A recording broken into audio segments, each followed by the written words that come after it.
Assalamualaikum warahmatullahi wabarakatuh. Nama saya Vicky Balahian, NIM 91219045 dari Prodi Biologi A angkatan 2019. Pada kesempatan kali ini saya akan memaparkan hasil review artikel dari kedua jurnal yang berkaitan dengan fisiologi tumbuhan. Pada jurnal yang pertama berjudul Effects of Water Stress on Photosystem II, Photochemistry and its Thermostability in Wheat Plants, yang artinya pengaruh tekanan air pada fotokimia fotosistem tua dan termostabilitas pada tanaman gandum. Penelitian ini dilatar belakangi oleh pengaruh tekanan air dalam menghambat laju fotosintesis. Gangguan proses biokimia memiliki keterkaitan dengan penurunan fotosintesis di bawah tekanan air. Hal ini dibuktikan dengan fotosistem tua yang sifatnya sensitif akan tekanan air, bahkan dapat menyebabkan kerusakan kompleks fotosistem tua tersebut. Tujuan penelitiannya adalah untuk mengetahui dampak tekanan air terhadap fitokimia fotosistem tua pada tanaman gandum. Ada bahan dan metode. Yang pertama, persiapan bahan dan pemberian tekanan. Yang kedua, analisis pertukaran gas. Dan yang ketiga, pengukuran fluoresensi klorofil. Pada hasil penelitian yang didapat pada artikel ini menyatakan yang pertama, cekaman air dapat menurunkan kadar air relatif daun dan potensi air daun. Yang kedua, tidak ada pengaruh cekaman air pada fotokimia fotosistem tua, namun dapat meningkatkan termostabilitas fotosistem tua. Yang ketiga, tingkat asimilasi karbon dioksida bersih menurun 52% dan 89% pada tanaman yang bertekanan air sedang dan berat. Penurunan konduktasi stomata daun seiring dengan perkembangan tekanan air. Yang keempat, cekaman air menyebabkan penurunan transpirasi daun karena terjadi penutupan stomata. Berdasarkan jurnal terkait yang saya temukan yang berjudul Respons Fisiologis Tanaman Kentang terhadap jenis zat pengatur tumbuh pada berbagai kondisi cekaman kekeringan di tataran medium. Pada jurnal ini menyatakan bahwa penurunan fluoresensi klorofil mengindikasikan jumlah energi cahaya yang ditransformasikan di dalam pusat reaksi fotosistem tua menurun, sehingga terjadi perubahan aktivitas fotokimia yang menyebabkan aktivitas fotosintesis menjadi terbatas ketika mengalami kekeringan.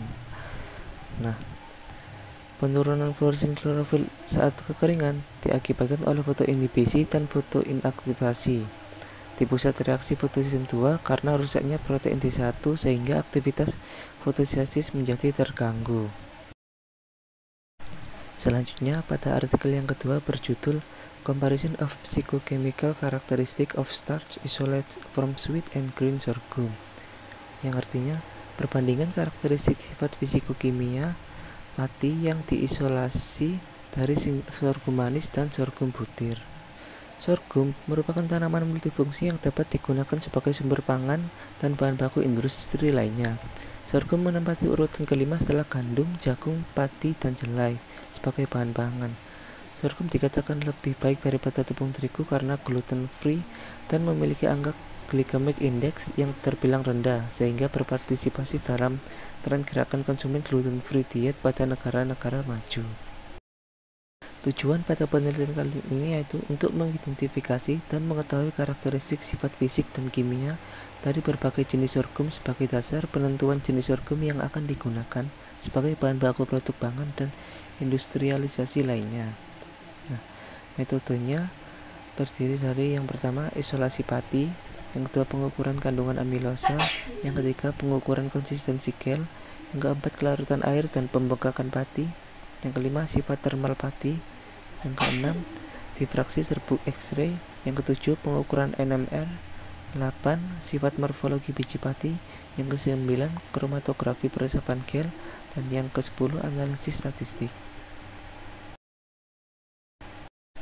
Pada sampel penelitian yang digunakan, pada penelitian ini menggunakan 12 genotip sorghum yang asalnya dari Cina dan Sudan.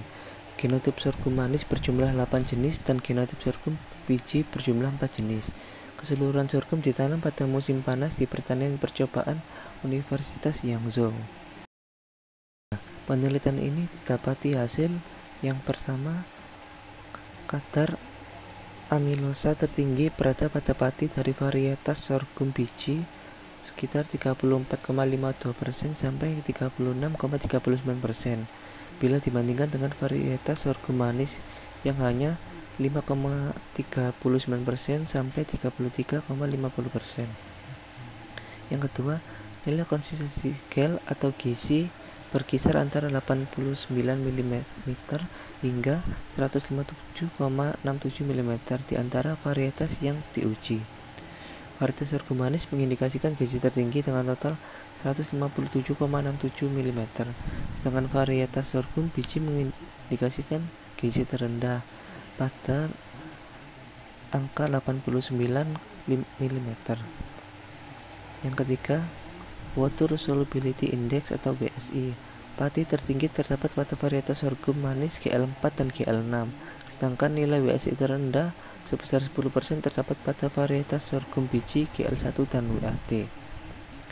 Yang keempat, Swelling Power atau SP pati tertinggi pada varietas sorghum biji ARG, SP terendah pada sorghum manis GL4.